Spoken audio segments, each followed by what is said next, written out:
If you take one single step out that door, don't you ever think of coming back. I don't care if you get on your knees and beg. I will never open it for you again.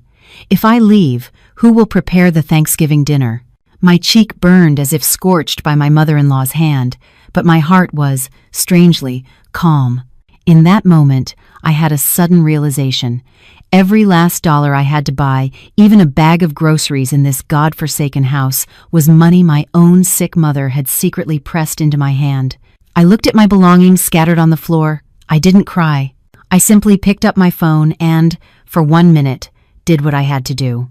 The next day, when the relatives descended upon the house like a tidal wave, the sight of my mother-in-law's face, drained of all color, was the most beautiful thing I had ever seen. Before we begin, please subscribe, like, and leave a comment telling me where you're watching from. I'd love to say hello. Now, let's start the story. The late November air in Queens, New York, was a mix of dry, dusty grit and the faint, sweet smell of roasting chestnuts from a street vendor. Emily stood in front of a small closet, her stiff fingers fumbling through neatly folded underwear. Her phone screen was still lit, displaying the text message from her aunt. Mom collapsed at the market. It's a brain hemorrhage. They're in emergency surgery now. Get to Mount Sinai, fast. It was a short message. She was reading it for the 4th time. The underwear in the closet was organized by color, from lightest to darkest. It was a rule her mother-in-law had established on the very first day Emily married into this family. A woman's closet is a reflection of her soul, dear. A messy closet means a messy woman. Eleanor had said it with the condescending air of a duchess bestowing wisdom upon a simple country girl. Emily pulled out 2 tank tops. The straps of the white one were already pilling, but she had no other choice. In 5 years of marriage, she hadn't bought a single new piece of clothing for herself. It wasn't that she didn't have the money. It was because every single expense had to be audited by her mother-in-law. How much was this? Where do you think you're going dressed like that? Who are you trying to impress? She grew so tired of the questions that she simply stopped buying anything. Her suitcase was the same one she'd brought from her parents' home when she got married, a 20-inch, dark navy blue. The zipper was a little sticky. Emily knelt on the floor and began to pack. In the quiet room, the sound of her forcing the zipper shut was piercingly sharp. Underwear, pajamas, a spare pair of jeans, a pouch with her toiletries, she shoved them all in. Mom is in surgery. The thought jabbed at her temples every few seconds like a rusty nail. She wanted to cry, but though her eyes burned and ached, the tears were dammed up somewhere deep inside, refusing to come out. After 5 years of marriage, it seemed she had even forgotten how to cry. From the living room, the sound of the television drifted in. It was the trashy daytime soap opera her mother-in-law loved. The female lead was screeching at her husband, accusing him of an affair. Emily had listened to that sound for 5 years straight. The volume on that channel was always fixed at 23. Not too loud, not too soft, just loud enough to soak every corner of the house in the messy lives of other people. She stood up. Her knees creaked. 32. Her body was already warning her in various ways that she wasn't young anymore. The suitcase wheels rattled against the hardwood floor. As she walked to the entryway and reached for her coat hanging on the wall, the television in the living room abruptly went silent. And just where do you think you're going? Eleanor's voice shot out from the direction of the sofa. It wasn't a question. It was an interrogation. Emily was all too familiar with that tone, the slight upward inflection at the end of the sentence, the way she scanned you from head to toe like a cat inspecting a mouse that had invaded its territory, her displeasure palpable. Emily didn't turn around. She gripped the sleeve of her coat tightly, then let go. Eleanor, my mother has been hospitalized. She had a brain hemorrhage. I have to go to the hospital. She tried her best to keep her voice even. The formal tone that came from her throat was so perfectly polished, there was no room for criticism. For 5 years, she had perfected the art of hiding her anger and sorrow beneath a shell of politeness. A rustling sound came from the sofa. Eleanor was getting up. The stare boring into her back felt like 2 cold, heavy stones. A brain hemorrhage? There was a sneer in her voice. Isn't that one of those things where they have to lie in bed for a long time? What's going to change just because you go? Emily turned around. Her mother-in-law was dressed in a lavender silk lounge set, her hair tied up in a neat bun, revealing a smooth, elegant neckline. At 62, her skin was smoother than that of her 32-year-old daughter-in-law. Because she never lifted a finger to do housework, because she went for skin treatments twice a week, and because her daughter-in-law's mother sent $2,000 to this house every month under the guise of support. She's in surgery, Eleanor. She's in critical condition, Emily said again. She wasn't sure why she repeated it. Perhaps she hoped the weight of the word critical might finally register with her mother-in-law. Eleanor's brow furrowed slightly. It wasn't with worry, but with disgust. Thanksgiving is in 2 days, her mother-in-law said. Emily stood there, stunned. The turkey isn't even prepped, the stuffing isn't made, and I haven't even taken out the good silver. Eleanor walked towards Emily as she spoke. The thud of her slippers on the floor sounded like a relentless, oppressive beat. If you go now, who's going to do all that? Eleanor, my mother might die. Emily heard her own voice. It was dry and hoarse, like 2 pieces of sandpaper rubbing against each other. Eleanor stopped. A strange expression crossed her face. It wasn't shock or sympathy. It was the fury of someone who had been insulted, as if Emily hadn't just said her mother might die, but that she refused to serve her. What did you say? I'm just saying, my mother is. I heard you. Eleanor's voice suddenly shot up, sharp and grating like nails on a chalkboard. What does your mother's life or death have to do with me? You married into the Davis family. Thanksgiving is the most important day of the year. And you dare to run away at a time like this? Emily's fingers trembled. She looked down and saw her fingertips were pale and bluish, as if frostbitten. Eleanor, I'm not running away. So your mother is more important than our family traditions? You just want to embarrass the Davis family in front of all the relatives? Your Uncle Richard and Aunt Susan are coming. You want to show them we can't even put a proper Thanksgiving dinner on the table? Spittle flew from Eleanor's mouth, landing on Emily's face. Emily didn't move. She didn't even blink. She just stood there listening, like a wooden plank nailed to the wall. Are you showing off just because your mother sends a little money every month? Eleanor's voice grew shriller, a vein throbbing on her forehead. You think the Davis family would starve without that money? Your mother seems to enjoy buying people with her cash. I only allowed this marriage in the first place because I heard she had some money. And what's the result? 5 years and you haven't even produced a single child. And now you're going to abandon Thanksgiving dinner too? A roaring filled Emily's ears. Not a single child. She had heard those words 100, 1,000, 1,000,000 times. Every time, it felt like someone was grinding their heel into her stomach. She and Kevin had been married for 5 years, but they were childless. It wasn't Emily's problem. The doctor had said her body was perfectly normal. The problem was Kevin. Low sperm motility, medically termed asthenospermia. But Eleanor didn't know that fact. Kevin had forbidden her from telling.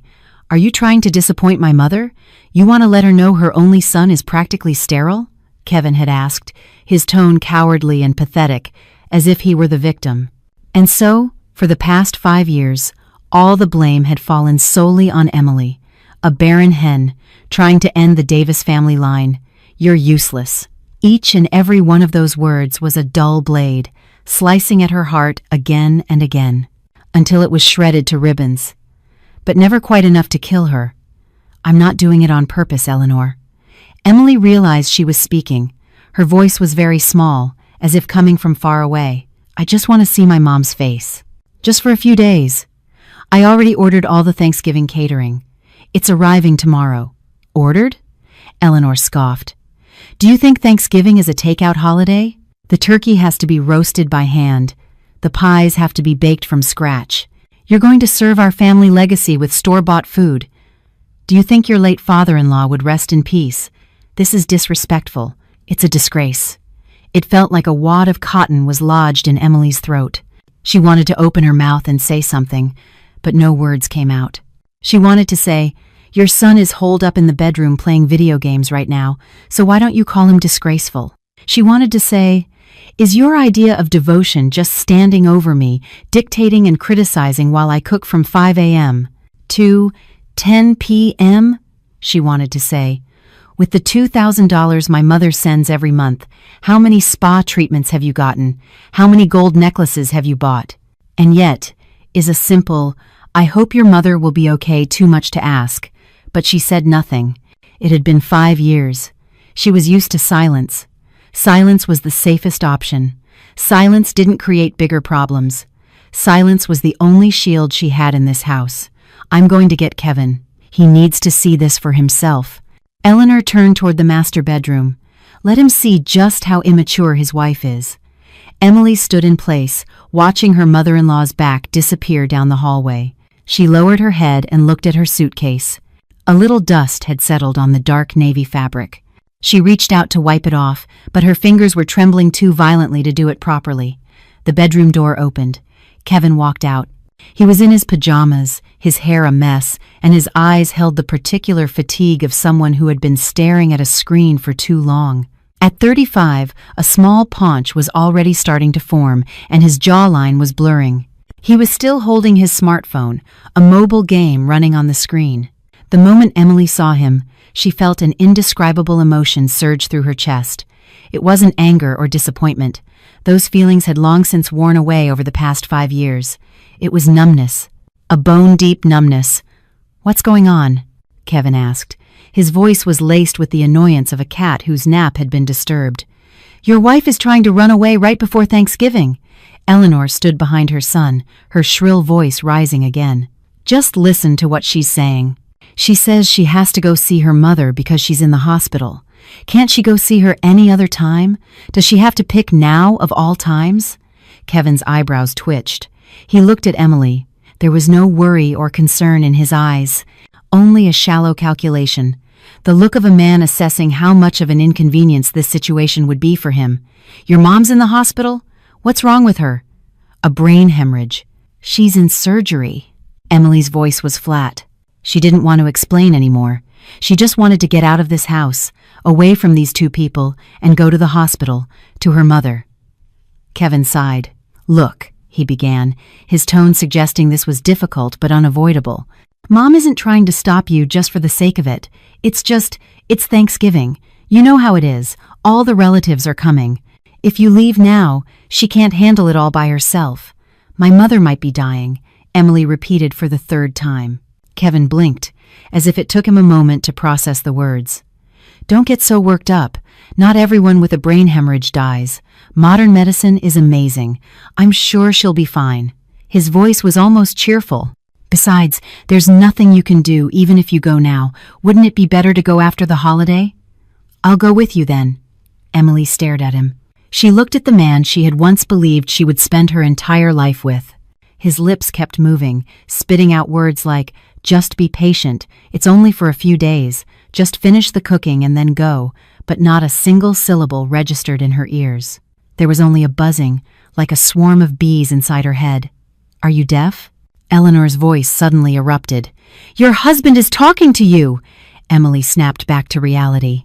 She realized she was still standing in the same spot, her fingers crushing the suitcase handle, her nails digging into her palm. "I heard him," she said. Her voice was so calm it felt foreign even to her. "Then stop standing there like a statue and unpack your things." Eleanor took a step forward. "And then go to the kitchen and start prepping the vegetables. We have to start cooking first thing tomorrow morning." Emily didn't move. She just stood there, taking in her mother-in-law, her husband, and this space she had lived in for 5 years but had never once felt like a home. On the wall hung a photo of Kevin as a child, carefully framed in gold.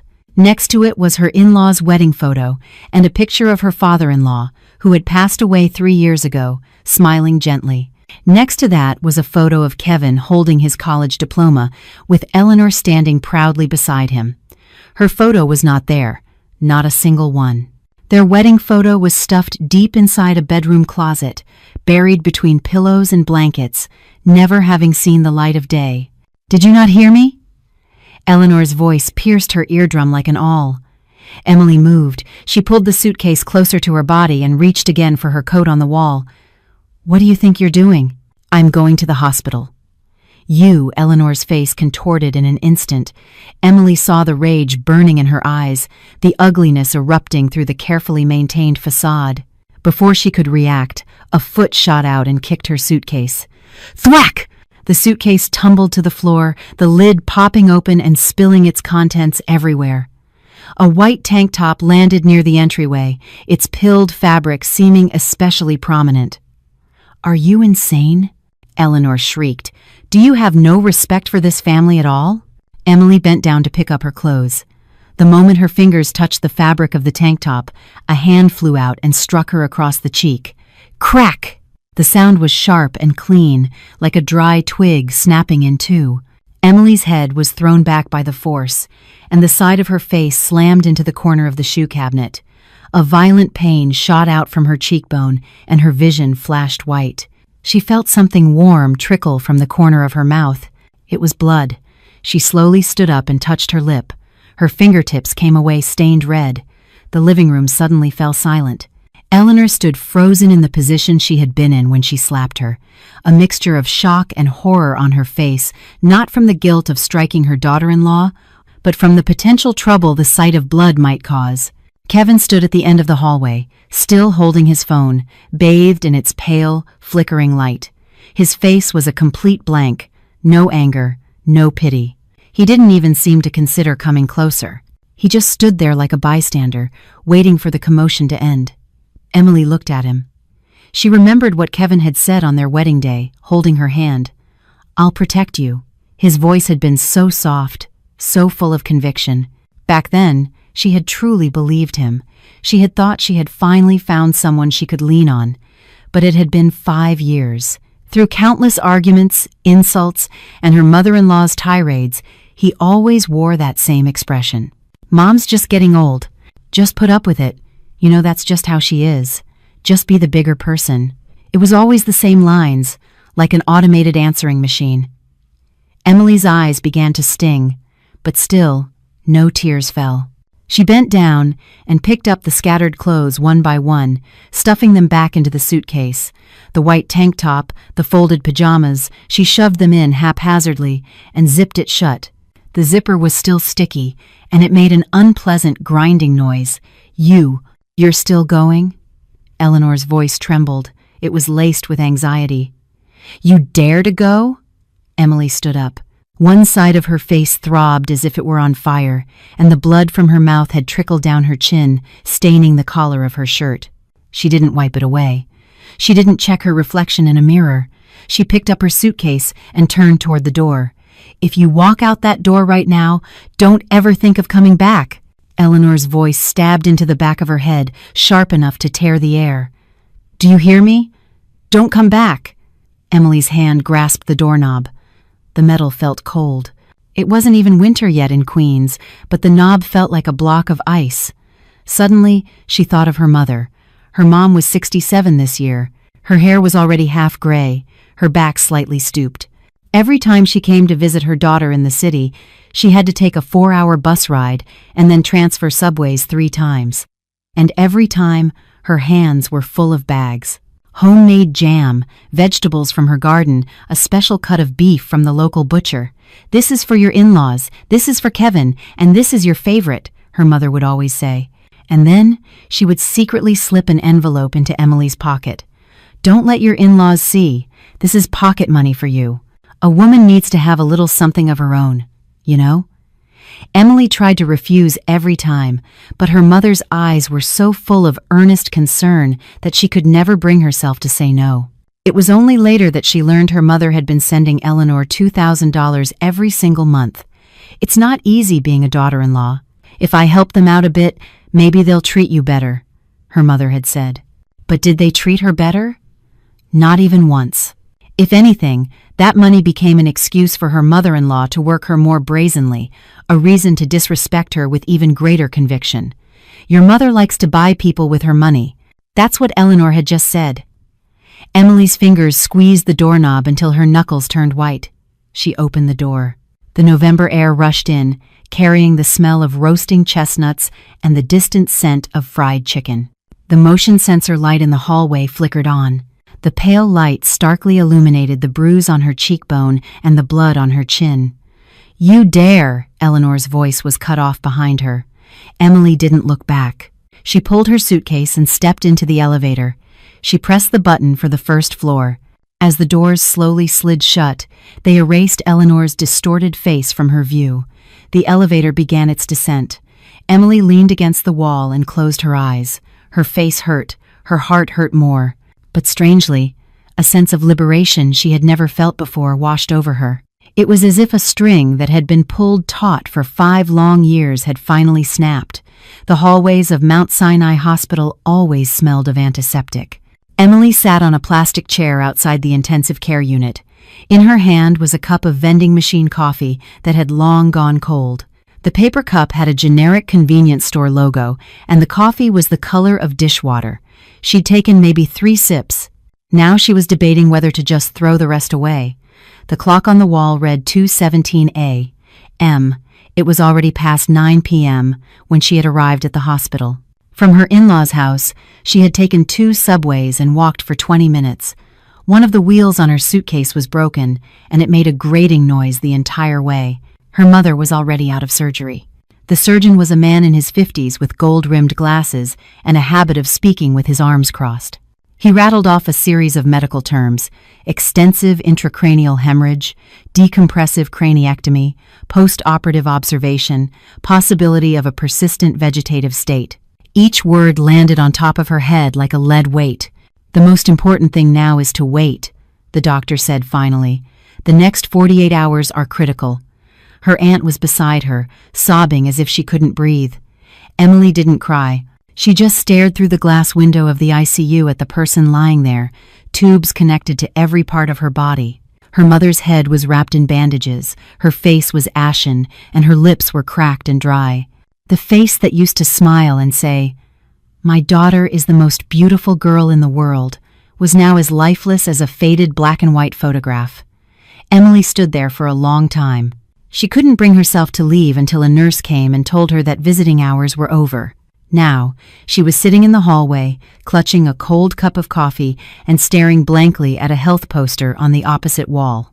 Next to a picture of a smiling elderly man were the words in large font, "Prevent strokes. Start with managing your blood pressure." She didn't know what her mother's blood pressure was. She didn't even know what her mother's health had been like recently. The last time she'd seen her was 3 months ago. Her mother had come to the city to drop off some food and left after just 2 hours. Eleanor had made it clear she was an inconvenience, and Kevin had grumbled that it was awkward having her there with nothing to talk about. "It's okay, dear. I'll come again soon," her mother had said. Watching her mother's back disappear into the subway entrance that day, Emily had felt a sharp pang of anxiety in her chest, but she hadn't run after her. She had just watched that small, thin back vanish into the crowd. Thinking back now, it felt like a premonition. Emily looked down at the paper cup in her hand. She had squeezed it so hard that it was crumpled and creased at the edges. She set the coffee aside and pulled her phone out of her pocket. 17 unread messages, 5 missed calls, all from her in-laws. Eleanor had left 8 voicemails, each one over a minute long.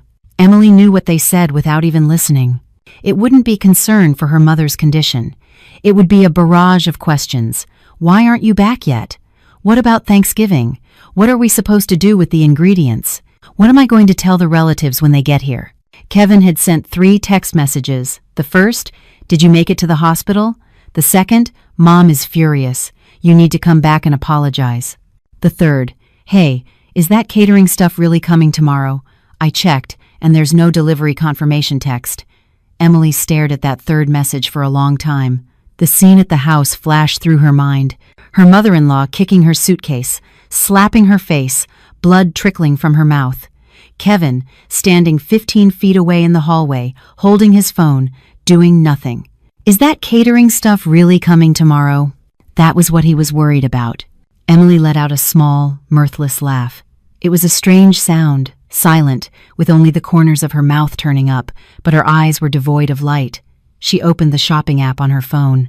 After a few seconds of loading, her order from 3 days ago appeared. Premium Thanksgiving dinner set. Total payment, $870. It included a pre-brined turkey, stuffing mix, gourmet gravy, seasonal fruits, traditional pies, a bottle of wine, and even a set of holiday-themed serving platters. Estimated delivery. The day before Thanksgiving, 9 a.m. Emily's finger hovered over the screen. The cancel order button was right there. Bright red text on a white background. It stood out starkly. A voice in the back of her mind whispered, "Don't. You can't do this. This will cause a huge problem. The family dinner is a big deal. Eleanor will go insane. Kevin will resent you forever." But another voice answered back, "My mother is lying in a hospital bed. My mother might become a vegetable. My mother might die. And my mother-in-law is worried about who's going to cook a damn turkey. My husband is worried about whether a delivery will arrive on time." Did a single one of them ask, "How is your mother doing?" No, not one of them. Not a single word. Emily's finger pressed the screen. A confirmation message popped up. "Are you sure you want to cancel this order? Once canceled, the payment will be refunded to your account within 3 to 5 business days." She pressed confirm. The screen refreshed, and the order status changed from preparing for shipment to order canceled. Emily stared at those 2 words for 10 seconds. Then she opened her banking app. The credit card in her name was the household expense card. Kevin and Eleanor each had an authorized user card. All the household bills were paid from that account. Utilities, gas, internet, the apartment maintenance fees, all on auto-pay. Financial management had always been Emily's job. Not because she wanted it, but because Eleanor found it bothersome. "You're the woman of the house, so naturally you should take care of these things," her mother-in-law had said. So the card was issued in Emily's name, and the monthly statements were sent to her phone. But who spent the money? Emily didn't buy clothes, didn't go to the salon, didn't meet friends. Her personal spending was less than $50 a month, mostly for small necessities or fruit. Eleanor went to the salon twice a week, charging $200 each time. Kevin, under the guise of entertaining clients, would frequently charge $500 or $600 for drinks. The real thing keeping this household afloat was the $2,000 her mother sent every month. And now, that mother was lying in the ICU, hovering between life and death. Emily navigated to the card management menu. She found the Manage Authorized Users tab, Kevin's card ending in 1897, Eleanor's card ending in 2045. She pressed the Report Lost, Stolen, and Deactivate button. The system asked again, "Are you sure you want to deactivate this card? Once deactivated, all transactions will be declined." She pressed Confirm. Both cards were now deactivated.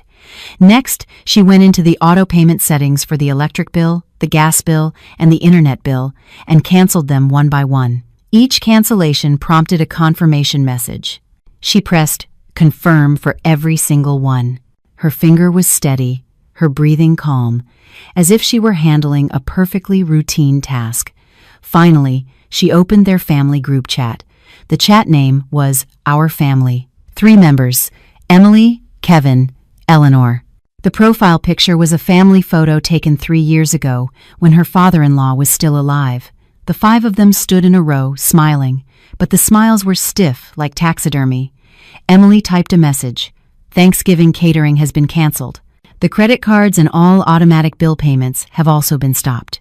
Since you value your family traditions so much, you can start showing your devotion with your son's money from now on. Send."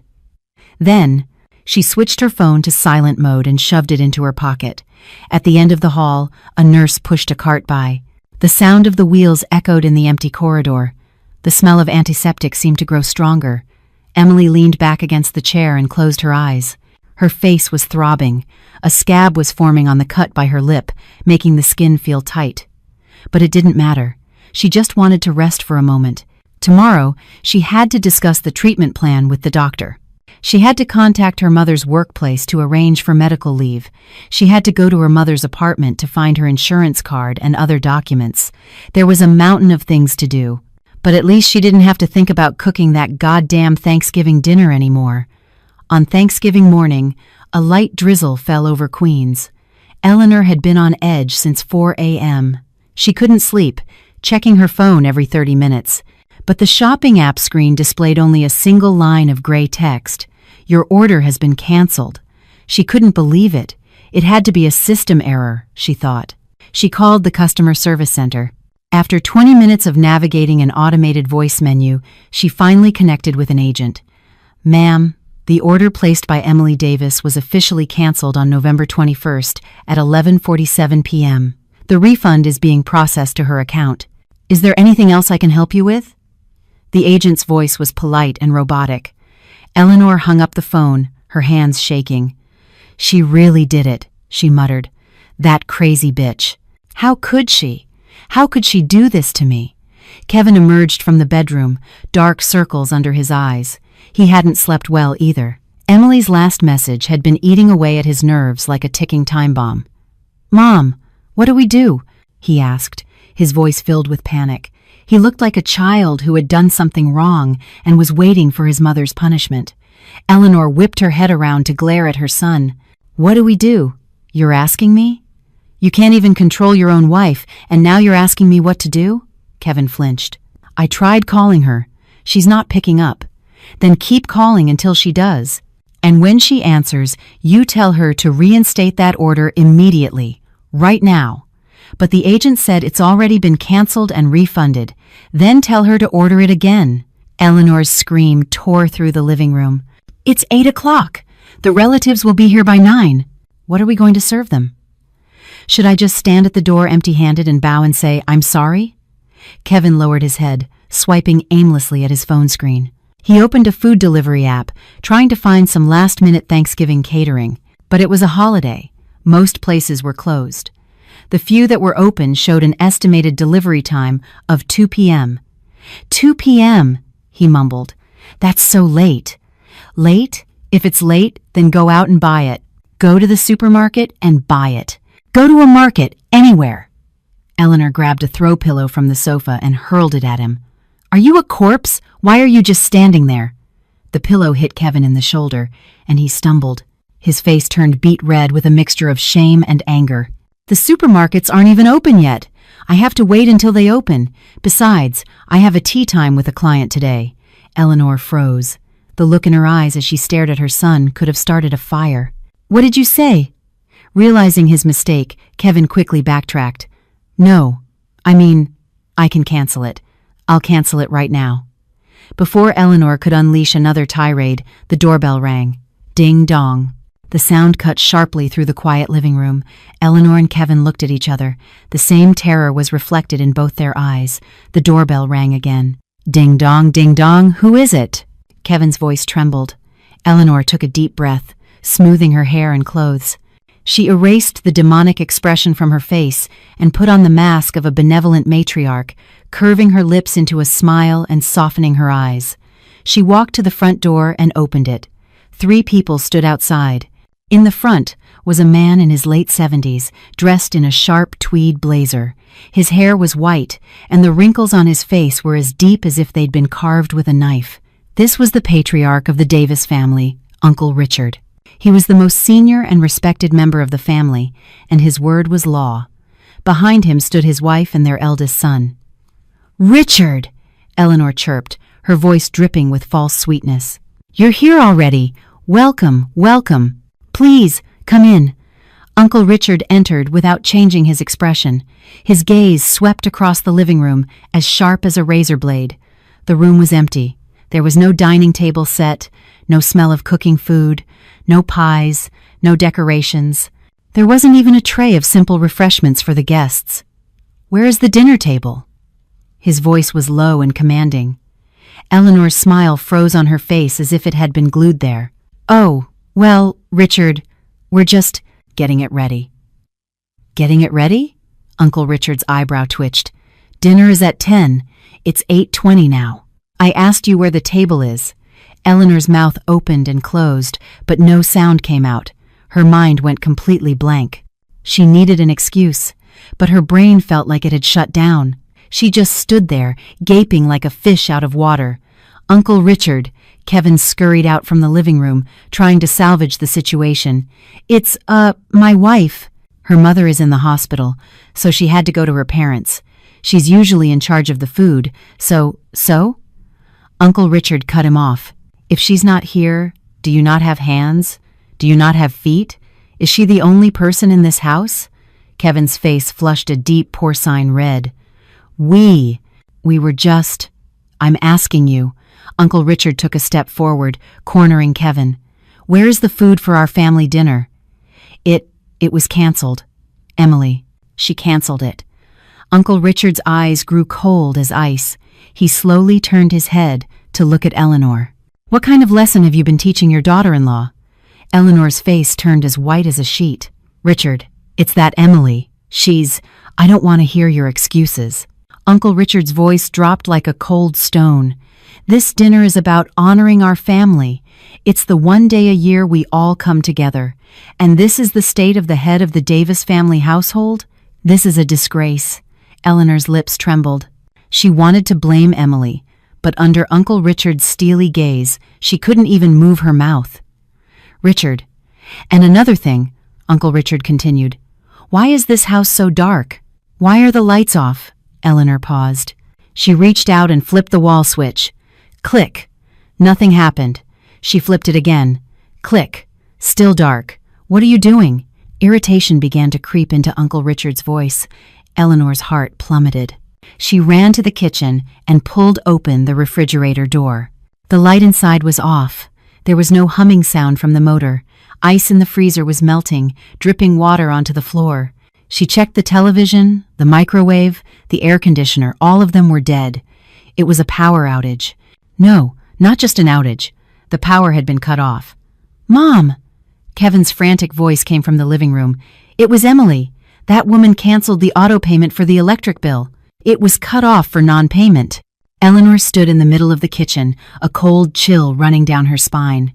The full picture was finally coming into focus, her obedient, quiet daughter-in-law, the free housekeeper who did everything she was told, the meek woman who didn't make a peep even when she was slapped. She had finally fought back, and she had done it at the most critical moment, in the most brutal way possible. "Eleanor." Uncle Richard's roar thundered from the other room. "Get in here!" Eleanor's legs felt like jelly. She grabbed the refrigerator door for support and staggered back into the living room. Her face was ashen, her lips drained of all color. Uncle Richard was standing in the middle of the living room, and behind him, her other brother-in-law, his wife, and a few more distant relatives had arrived. They were all dressed in their holiday best, their faces expectant.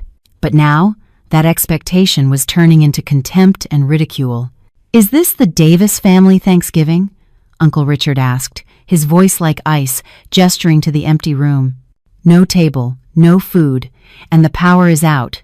Richard, please, let me explain." "Explain?" Uncle Richard cut her off. "What is there to explain, that your daughter-in-law decided to screw you over? Then let me ask you this. What did you do to make her so desperate? How must you have treated her for things to come to this?" Eleanor's face twisted in a grimace. She wanted to scream, "She's crazy!" But the words got stuck in her throat. Uncle Richard's gaze was too sharp. His clouded, elderly eyes seemed to see through every lie. "That's enough." Uncle Richard turned to the other relatives. "Today's dinner is canceled. Everyone, please go home." "Just leave like this?" someone asked. "What else would you have us do?" Uncle Richard retorted coldly. "Offer a prayer to the empty air?" Eleanor's face burned with humiliation. It felt like an invisible hand had just slapped her 100 times harder than she had ever slapped Emily. "Uncle Richard, I'll go buy something." Kevin pushed through the crowd, shouting desperately. "I'll go to the store right now," Uncle Richard snorted. "And what will you buy it with?" "A maxed-out credit card?" Kevin froze. "Did you think I didn't know?" Uncle Richard's voice grew even lower. "Your salary is $3,000 a month, but you have $50,000 in credit card debt. Your mother's spa treatments, your bar tabs, even the maintenance on this apartment, it's all been paid for with your mother-in-law's money, hasn't it?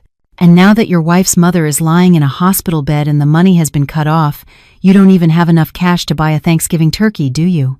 Kevin's face cycled through shades of red and purple.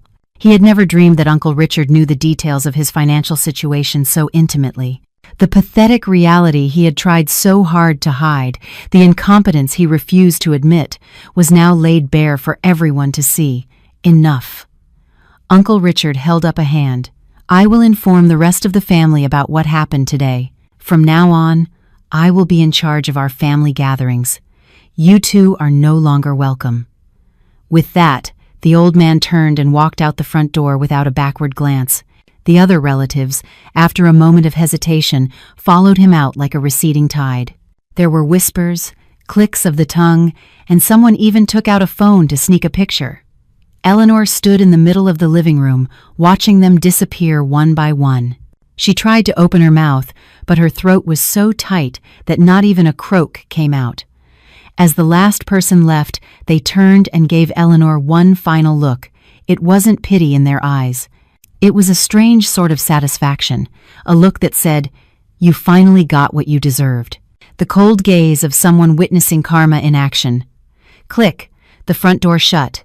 Only Eleanor and Kevin were left in the living room. The air was heavy, and an unspeakable sense of defeat pressed down on the house. From the kitchen, the refrigerator gurgled as the last of the ice melted and dripped to the bottom. Eleanor slowly turned her head to look at Kevin. The panic from moments ago was gone, replaced by a dark, simmering hatred. "Call her," she said, biting off each word.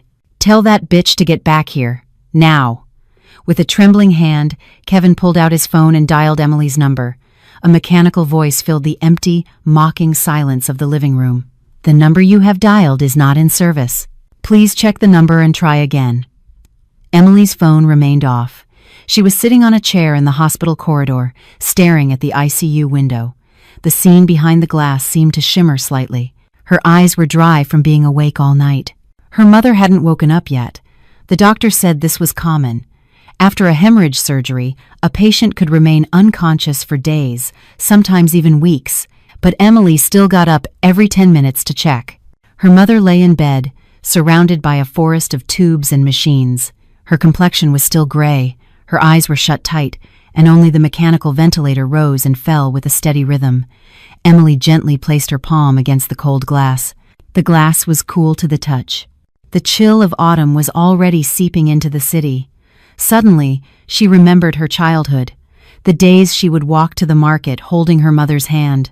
Back then, her mother's hand was big and warm, and it would envelop Emily's small hand completely. "Are you cold?" "No." "Are you sure?" "I'm sure, Mom. I'm not cold at all when I'm holding your hand. How many years ago was that? 20? 25? The memory was hazy. All she could recall was the warmth of her mother's hand.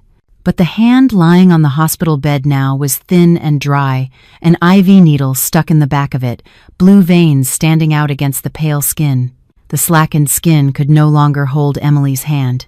"Emily Davis, family of the patient?" Someone called from behind her. Emily turned to see a young woman in blue scrubs. Her name tag read, "Susan Miller. You're the guardian for the patient in ICU bed 7, correct?" "Yes, that's me. Dr. Evans would like to see you. He wants to discuss the future treatment plan." Emily nodded. She followed the nurse down a long hallway. The sound of their footsteps echoed in the empty corridor, mingling with the low hum of the overhead fluorescent lights. At the end of the hall was a door with a plaque that read, "Dr. Robert Evans, Neurosurgery." Emily knocked. "Come in." She opened the door and entered. Dr. Evans was sitting behind a desk piled high with medical charts. He looked up at Emily and gestured to the chair opposite him. "Please, have a seat." Emily sat down, her hands, resting on her lap, anxiously clasped and unclasped. "Doctor." Evans flipped through her mother's chart, silent for a moment before he spoke. "As I mentioned yesterday, his tone was professional and detached. The extent of your mother's hemorrhage was quite severe. While the surgery successfully removed the hematoma, the damage to the brain tissue was unavoidable." Emily nodded silently. "The key question now is when or if she will regain consciousness," Dr. Evans continued. "If we see signs of spontaneous recovery within the next 48 hours, there's a chance for rehabilitation. However, if 72 hours pass with no response," he paused, "you will need to start preparing for long-term care." Emily's heart sank. "Long-term care? What does that mean?" "It means there's a high probability she will remain in a persistent vegetative state, Doctor," Evans said, looking directly into Emily's eyes. "She will require machines to sustain her vital functions. Her position will need to be changed regularly to prevent bed sores, and she will require daily physical therapy. You will also need to hire a professional caregiver." He listed the specific costs and care items. Each number felt like a giant boulder crushing her chest. "For now, waiting is the best we can do, Doctor." Evans concluded. But you, as the guardian, also need to consider the financial aspect. The cost for the ICU is roughly $1,500 per day. It will be less once we move her to a regular room, but with a caregiver, you should still expect around $800 a day. And that's not including future rehabilitation costs. Emily's mind went blank. $1,500 a day. That was $45,000 a month. How much did she have in her savings account? The pocket money her mother had given her every month for 5 years, plus the money her mother had gifted her just in case of an emergency, totaled about $120,000. It sounded like a lot, but at the ICU rate, it would barely last 2.5 months. Miss Davis? Dr. Evans's voice pulled her back to reality. Are you all right? Yes, I'm fine. Emily took a deep breath. I'll need to make some arrangements. I'll take care of the financial matters.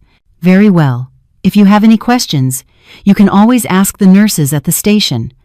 Emily stood up, bowed her head slightly, and left the office. The hallway was still deserted, and the smell of antiseptic stung her nostrils. She found a secluded corner, leaned her back against the wall, and slid down to the floor. It felt like a massive mountain was pressing down on her shoulders. A mountain called reality. Her phone vibrated in her pocket. She took it out and checked the screen. It was a text message from her bank. Your credit card ending in 3,592 was canceled today, November 22nd, at 9:42 a.m. at your request. If this was not you, please contact customer service immediately. Emily stared at the screen, dumbfounded. She hadn't canceled her card. She had deactivated the authorized user cards and stopped the auto payments, but that was it. What was this message about? She quickly launched her banking app and tried to log in. The loading screen spun for a few seconds before a red warning box popped up.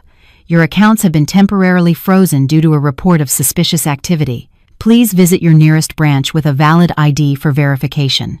Emily's heart skipped a beat. She closed the app and opened the app for her other bank. The same warning message. Account frozen. A third bank, a fourth, all the same. Every single one of her accounts was locked. Emily's hands started to shake. Kevin's text message came back to her. Mom is furious. You need to come back and apologize. And the silence from both her mother-in-law and Kevin after she had sent that final message to the group chat. What had they done? Emily shot up and hurried toward the elevator. She had to get to the bank. She had to find out what was going on. Her mother's hospital bills couldn't be a single cent short. The bank lobby was freezing, the air conditioning cranked up to full blast. Emily took a number and sat down on a plastic chair. 23 people ahead of her. The display showed number A37. Her ticket was K60. She waited for 40 minutes. Finally, her number was called. Hello, how can I help you today? The teller asked, her voice carrying the practiced friendliness of someone who had repeated the line thousands of times.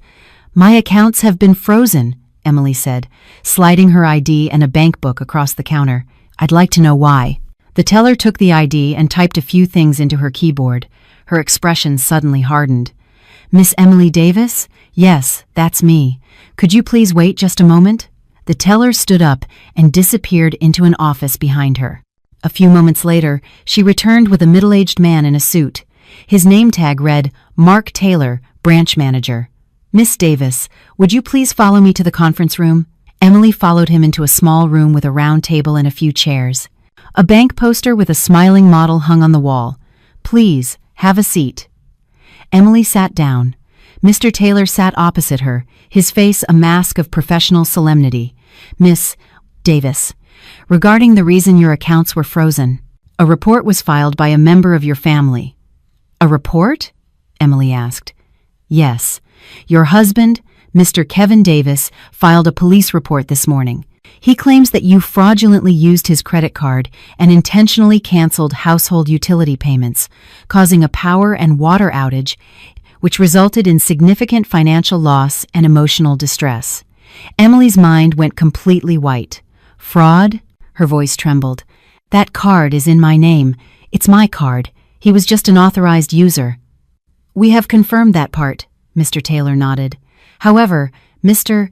Davis claims that the card was originally issued based on his credit and financial backing, and that he is the de facto owner. He says he simply entrusted it to his wife. My credit card was issued on my own credit. Emily's voice rose. I submitted my proof of employment and income statements. It was all based on my credit score. Mr. Taylor's expression remained unchanged. Miss Davis, I understand you're upset, but once a police investigation has begun, it is standard procedure to freeze all related accounts until the facts are clarified. We are simply following protocol. Emily gripped the arms of her chair. She thought of her mother lying in the ICU. She thought of the $1,500 daily hospital bill. She thought of the $120,000 in that account, the money her mother had saved her entire life, scrimping and saving for her daughter. And now, all of it was tied up. My mother is in the intensive care unit right now. Emily's voice shook. I need that money for her bills, and you're telling me I can't access a single penny? Mr. Taylor's gaze flickered for a moment, but it quickly returned to the cold, professional stare of a banker. I'm very sorry for your situation, but the bank cannot unilaterally unfreeze the accounts. You will have to go to the police station, provide your statement, and prove your innocence. Once your name is cleared, the freeze will be lifted immediately. How long will that take? It depends on the speed of the investigation. It could be a few days, or if it gets complicated, it could take several weeks. Several weeks? Emily squeezed her eyes shut. Her mother didn't have several weeks. It was already dark when she left the bank. The neon signs of the city were beginning to light up. It was a holiday weekend, so most shops were closed, with only convenience stores and a few restaurants casting a lonely glow. Emily stood in front of the bank, feeling as if her legs were made of lead. She didn't know what to do. Her mother's hospital bills, her own living expenses, the frozen accounts, her husband's police report, everything was a tangled mess, choking the air from her lungs. Her phone vibrated in her pocket. She pulled it out. It was a text from an unknown number. Is this Miss Emily Davis? This is Detective Miller with the NYPD 112th Precinct. We need you to come in for questioning regarding a report of credit card fraud filed by your husband, Kevin Davis. Please report to the station tomorrow at 10 a.m. If you have any questions, please contact me at this number. Emily stared at the message for a long time. Then, a strange, twisted smile spread across her face. It was a bizarre smile, devoid of warmth or emotion, just a mechanical movement of muscles. She opened her photo gallery and found a picture she had taken just before leaving her in-laws' house, a photo of the wedding picture hanging on their living room wall. She and Kevin, in a tuxedo and a wedding dress, were smiling brightly. Looking at it now, that smile seemed utterly grotesque. She closed the gallery and opened a notepad app. She began to type, Divorce Settlement Agreement Party, A. Kevin Davis Party, B. Emily Davis. Both parties mutually agree to dissolve the marital relationship. Division of assets. Party B waives all claims to any and all marital assets acquired during the marriage, including the apartment, vehicles, and savings accounts. Assumption of debt. All debts under Party A's name shall be the sole responsibility of Party A and shall not be transferred to Party B. She wrote out each clause. It felt like her fingertips were making sharp, clicking sounds against the screen. She had written this agreement in her mind 1,000 times over. From the first time her mother-in-law had called her a barren hen. From the time the following year when she saw Kevin laughing and texting with another woman. From the third year when she found out the household money was actually coming from her own mother's pocket. From the fourth year when she realized she was being treated as nothing more than a free maid and an ATM. And from yesterday when she was slapped by her mother-in-law while her husband just stood there and watched. She had always dreamed of divorce. She just never had the courage. But now she did, in a way she had never expected. After finishing the agreement, she opened a legal services app and booked a consultation with a lawyer for the next afternoon.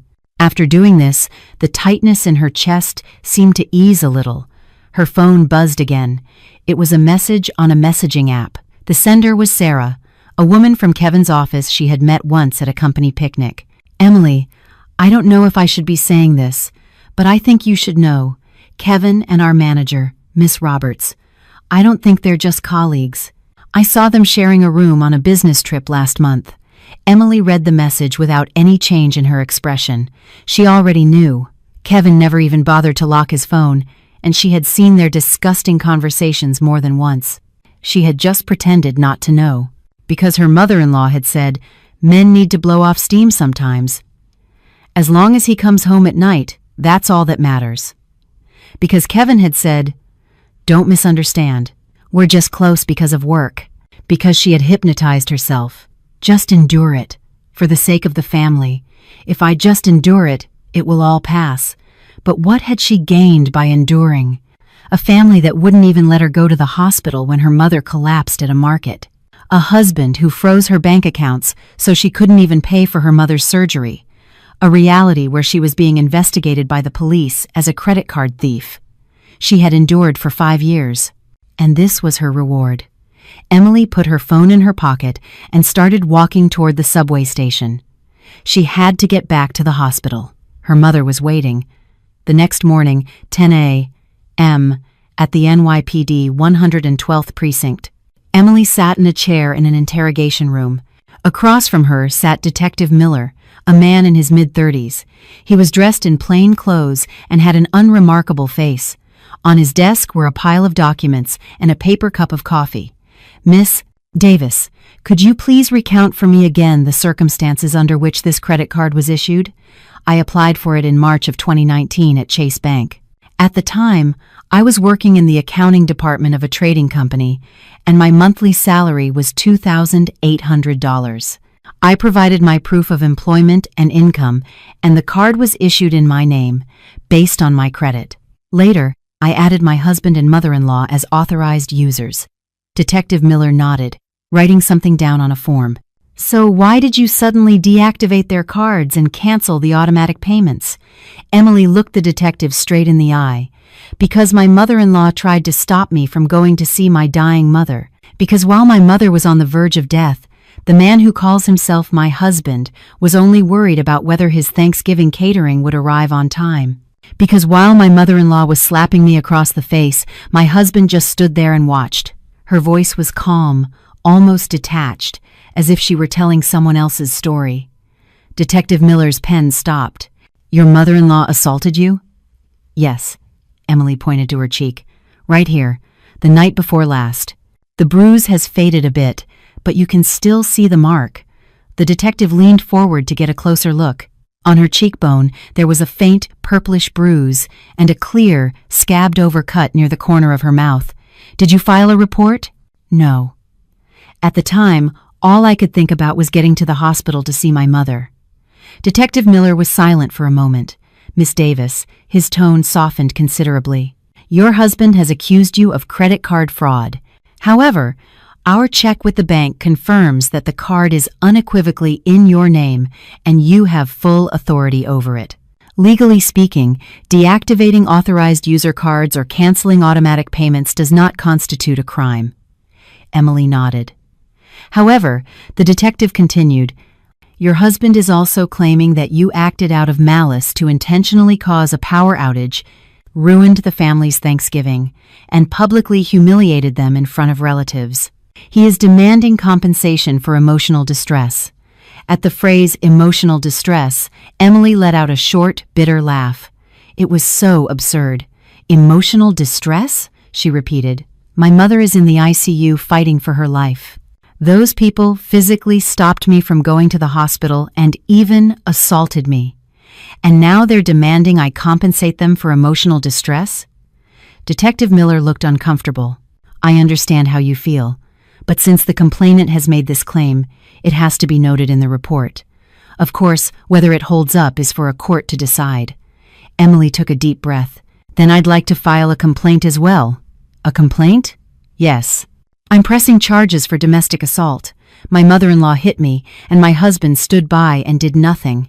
I have a witness, my aunt. I was on the phone with her on my way to the hospital and explained the whole situation. And," Emily added, "I'm also suing my husband for adultery. I have evidence for that too. Testimony from a coworker and screenshots of the text messages between him and the woman. I saved them on my phone and never deleted them." Detective Miller's pen stopped again. He looked at the woman in front of him. Her face was pale, and she had dark circles under her eyes, looking like she hadn't slept in days. But her gaze was as steady and unshakable as a calm lake. "Miss Davis, are you sure you want to proceed with this?" he asked. Emily met his gaze. "Yes, this could make things quite complicated. Your husband's side isn't likely to take this lying down." "I don't care," Emily cut him off. "I have nothing left to lose." Detective Miller was silent for a moment. He lowered his head and quickly scribbled something on the form. "All right, I'll help you file the complaint. We'll move to the next room to take your official statement, and you can submit the evidence you mentioned." Emily nodded and stood up. At the door, she paused. "Detective," she asked without turning around, "how long will it take for my husband's case against me to be dismissed? The facts are pretty clear. It should be resolved within a week. And when will my accounts be unfrozen? As soon as you're cleared, we'll notify the bank, and they'll be released immediately." "Thank you." Emily opened the door and walked out. The fluorescent lights in the hallway were still pale and cold. After a few steps, she felt a wave of dizziness. She braced herself against the wall and slowly slid to the floor. She hadn't slept in over 30 hours. Rushing from her in-laws' house, spending the night at the hospital, hearing the news about her frozen accounts at the bank and now the police station. She was exhausted, truly exhausted. But she couldn't collapse. Her mother was waiting. She grit her teeth, pushed herself up using the wall, and started walking again, one foot in front of the other. A week later, Emily's accounts were unfrozen. The police investigation concluded that her actions did not constitute a crime. The credit card was legally her own, and she had every right to manage it as she saw fit. Kevin's complaint was dismissed, and he even received a warning for filing a false report. But Emily had no time to feel relieved. Her mother still hadn't woken up. 48 hours passed, then 72, then a full week. Her mother remained with her eyes shut tight, her face ashen, breathing only with the help of a ventilator. Dr.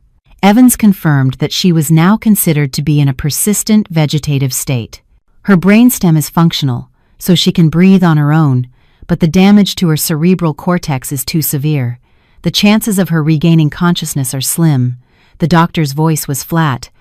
"We can move her to a regular room for long-term care, or," he trailed off, but Emily knew what he was leaving unsaid, "or you can choose to withdraw life support."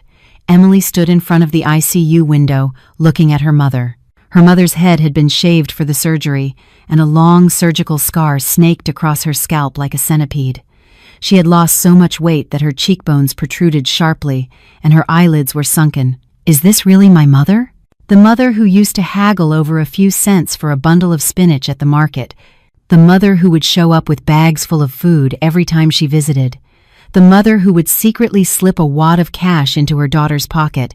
Emily pressed her palm against the glass. "Mom, please, open your eyes." Her voice was as brittle as a dry leaf. "Mom, if you wake up, I'll take you to that little diner you love, the one with the clam chowder. You always said their broth was the best. Just wake up. I'll take you every day." Behind the glass, her mother didn't stir. Only the ventilator made its rhythmic mechanical sound, inflating and deflating her chest. "Mom, please open your eyes.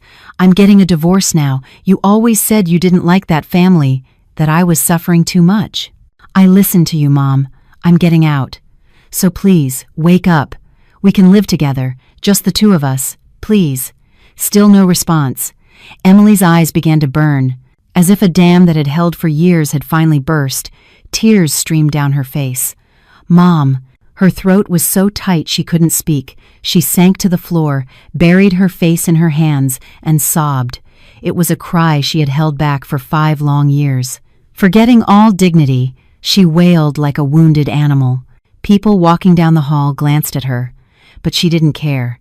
She just wanted to cry. She wanted to vomit up all the sorrow, anger, sadness, and despair of the last 5 years. She cried for a long time, until a nurse came over to ask what was wrong, until her throat was raw and her voice was just a hoarse whisper. She slowly pulled herself up. She wiped her tears. She took out her phone. She opened the Our Family group chat. Since her last message a week ago, no one had said a word. The silence was deafening. Her last words, You can start showing your devotion with your son's money from now on, hung there. She began to type. I've sent the divorce papers to Kevin's email. I don't want any alimony or assets. I have no debts in my name. From now on, you can take care of your own precious family traditions by yourselves. Send. Then she sent a photo. The divorce agreement, signed and dated. Finally, she added one more sentence. My mother is in a vegetative state. I hope you're satisfied now. Don't bother with any hypocritical inquiries about her health. Don't even bother with empty wishes for her recovery. She can't hear you anyway. Send. Then she pressed the leave chat button. The chat room disappeared from her list. Her phone screen went dark. She put it in her pocket and walked toward the elevator. The doors slowly closed. Emily leaned her head against the elevator wall and closed her eyes. Her mother might never wake up again, but she had. She had finally, completely, woken up from a terrible 5-year nightmare. 3 months later, the winter wind in Queens was as sharp as a knife. Emily stood in front of the courthouse, wearing a gray puffer jacket. Her mother had bought it for her 2 years ago at a discount store. It's not fancy, but it's incredibly warm, she had said. At the time, Emily had thought it was tacky and rarely wore it. Now, it felt warmer than any other coat in the world. The court's decision had just been handed down. The divorce was finalized. Since Emily had waived her claim to any assets, it was straightforward. The court ruled that Kevin's $50,000 credit card debt was his sole responsibility and had nothing to do with Emily. Furthermore, the evidence of domestic assault Emily had submitted was accepted. While Eleanor did not face criminal charges, it was her first offense, and the injury was deemed minor. The court acknowledged the emotional distress Emily had suffered and ordered Kevin and Eleanor to pay her $5,000 in damages. Kevin's affair was also substantiated by clear evidence, resulting in an additional $10,000 in damages, a total of $15,000. It wasn't a fortune, but it wasn't nothing either. It was enough to cover a few months' rent and her mother's caregiver bills. Emily left the courthouse and walked out into the winter street. The trees lining the sidewalk were bare, their skeletal branches reaching toward the gray sky. She remembered that day 3 months ago, in the fall, when the air was thick with the smell of roasting nuts, the pale lights in her in-laws' hallway, the blood on her lip. It all felt like something from a past life. Her mother was now in a long-term care facility. It wasn't luxurious, but it was affordable and specialized in caring for patients in vegetative states. Emily visited twice a week, gave her mother sponge baths, read books to her, and chattered away about her week. Her mother never responded, but Emily didn't mind. She was now living in a basement apartment on the outskirts of Queens. It was a tiny room, barely 200 square feet. Sunlight barely trickled in for an hour a day, and when it rained, the walls smelled of mildew. But it was entirely her own space. No one called her a useless, barren woman.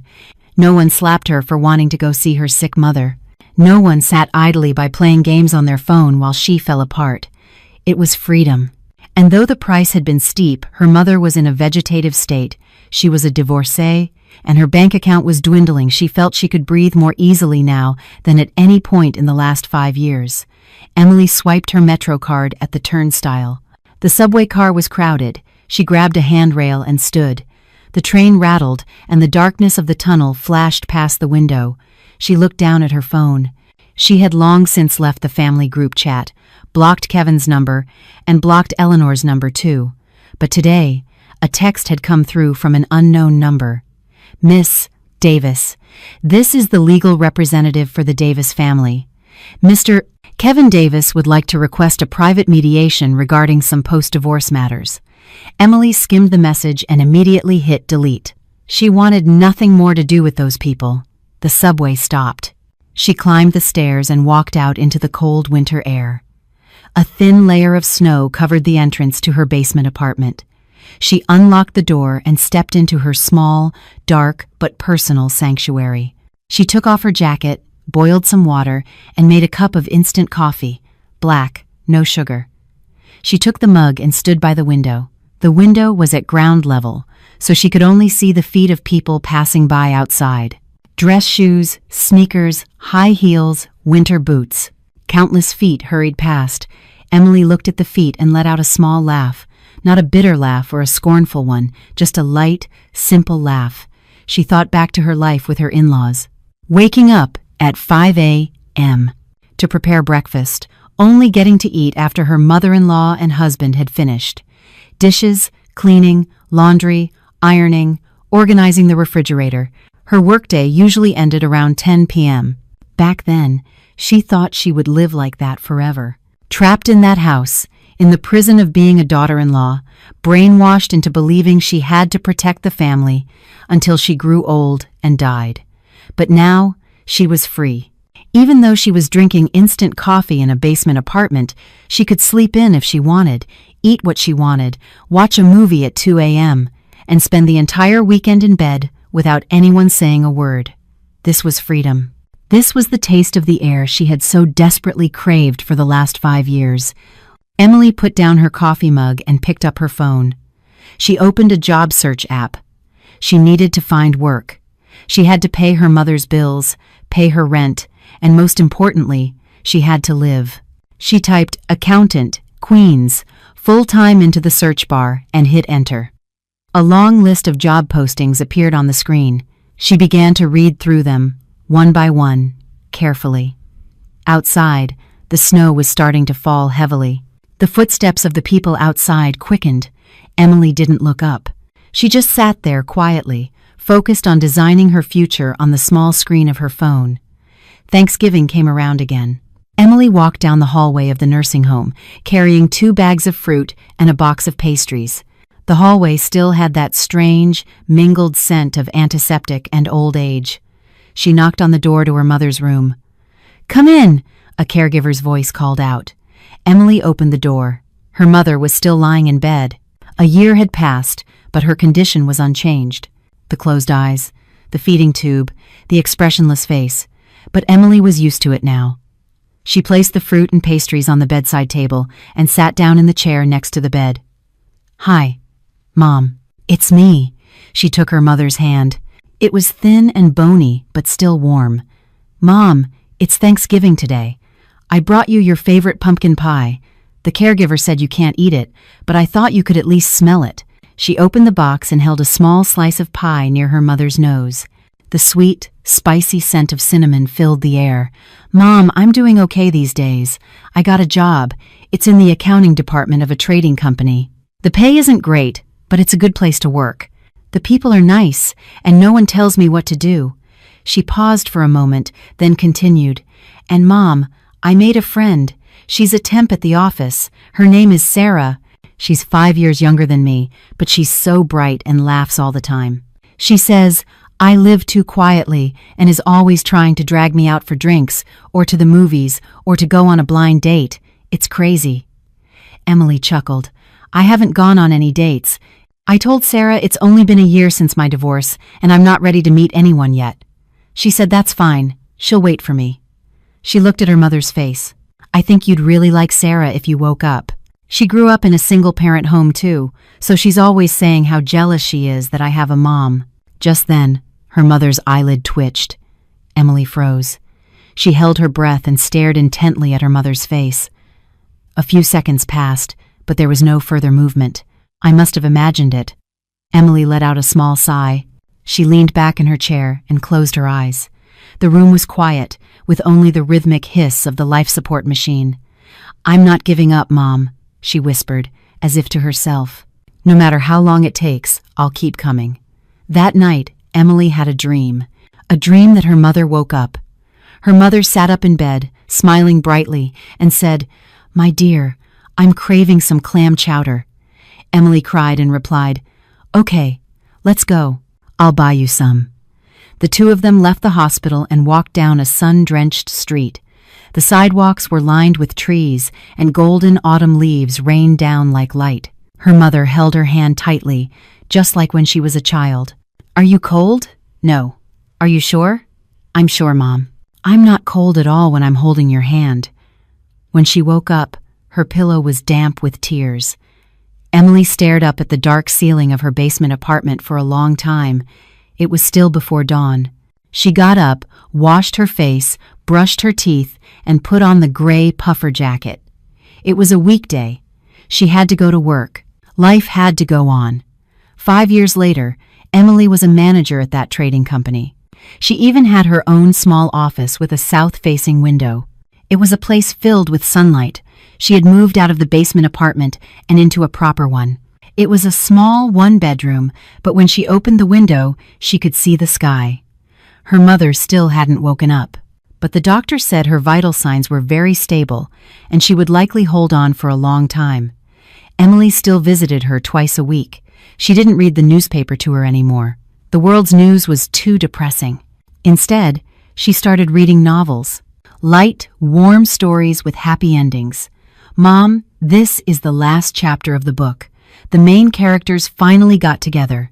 They opened a cafe by the sea and watched the sunrise every day." Emily read the last sentence and closed the book. "When you wake up, should we go see the ocean? We could rent a place on the coast for a month and just do nothing but watch the waves." She looked at her mother's face. There was no response, but Emily had learned to let go of expectation. She just wanted to talk. She just wanted to tell her, "I'm always here. I'm right here by your side, Mom." Thanksgiving came around once more. As usual, Emily bought fruit and pastries and headed to the nursing home. She knocked on the door to the room. There was no sound from within. Puzzled, Emily opened the door. The room was empty. Her mother was gone from the bed, and the machines that were always humming were all gone. Her heart stopped. She ran out of the room and sprinted to the nurse's station. "Excuse me, the patient in room 306, where is she?" A nurse looked up at her. The moment Emily saw the look in her eyes, a cold dread washed over her. "Ma'am," the nurse's voice was low, "the patient passed away early this morning." Emily stood there, stunned. Her mind went blank. What? Around 3 a.m., she went into sudden cardiac arrest. We performed CPR for over 30 minutes, but we couldn't bring her back. Her legs gave out. Emily grabbed the counter for support and slid to the floor. "How?" The nurse came around the counter and put a hand on her shoulder. "Try to be strong." She went peacefully. She was asleep, without any pain. Emily couldn't hear a thing. She just sat on the floor, shaking uncontrollably. Her mother was gone. The mother who had collapsed in a market 6 years ago that Autumn had, on another autumn day 6 years later, left forever. She hadn't even gotten to see her one last time. Emily cried out loud. It was the second time she had wailed like that in 6 years. The first was when her mother had entered a vegetative state. This time was because her mother had left her side for good. The funeral was small. Emily did not notify anyone from the Davis family. The only people who came were her aunt's family, some of her mother's old co-workers, and her friend, Sarah. Sarah stayed by Emily's side the entire time, silently handing her tissues, bringing her water, and making sure she ate. Emily stood before the crematorium, holding her mother's portrait. The photo was from her mother's 60th birthday. Her hair hadn't been completely gray then, and her wrinkles weren't as deep. In the photo, her mother was smiling gently, a smile that showed the traces of a hard life, but was endlessly kind. "Rest in peace now, Mom." Emily's voice was cracked and raw from crying. "You worked so hard your whole life. You worried so much because of me. You can forget everything now and just rest." She watched as the attendant slid the portrait into the opening of the furnace. Flames roared to life. Her mother's smile in the photograph disappeared into the fire, turning to ash. Emily stared blankly at the roaring flames, the warm hand that held hers on the way to the market, the way she would wave from the school gate when she came to pick her up, the way she slipped an envelope into her pocket on her wedding day, saying a woman needed her own money. And her last image, 6 years ago, laden with bags, turning away and saying, "I'll come again soon." That was the last time she had heard her mother's voice. Emily closed her eyes. Hot tears streamed down her cheeks. "Mom, in your next life, don't live such a hard life," she whispered. "In your next life, I'll be your mother. I'll protect you." A month later, while cleaning out her mother's belongings, Emily found an old envelope. Inside was a bank book and a letter. The bank book was in her mother's name. The balance read, $320,000. Emily held her breath. This much money? How had her mother, a simple factory worker with a meager retirement fund, managed to save such a large sum? With trembling hands, Emily unfolded the letter. It was her mother's handwriting. Her cursive was unsteady, and some words were blurred, as if by tears. My Emily, by the time you read this, I'll probably be gone. This money is what I saved my whole life. The money I earned working night shifts at the factory, the extra cash from side jobs, the little bit of inheritance your father left me, and my retirement savings, I put it all together. I know, my dear, I know how much you suffered in that house. Every time I visited you, it felt like my heart was being torn apart. But I also know your personality. I knew you'd only feel worse if I said anything, so I just watched. The only thing I could do was save money. I saved it so that if you ever felt like you couldn't take it anymore and wanted to run, you wouldn't hesitate because you had no money, so you wouldn't have to endure because you had nowhere to go. I saved every penny so I could be the ground beneath your feet. Emily, your mother isn't educated and doesn't have much, so this is all I can leave you. Please, don't live like me. Live with your head held high. Don't endure so much. Don't let other people wear you down. You are the most precious daughter in the world to me. Live like you are precious. I love you, my daughter.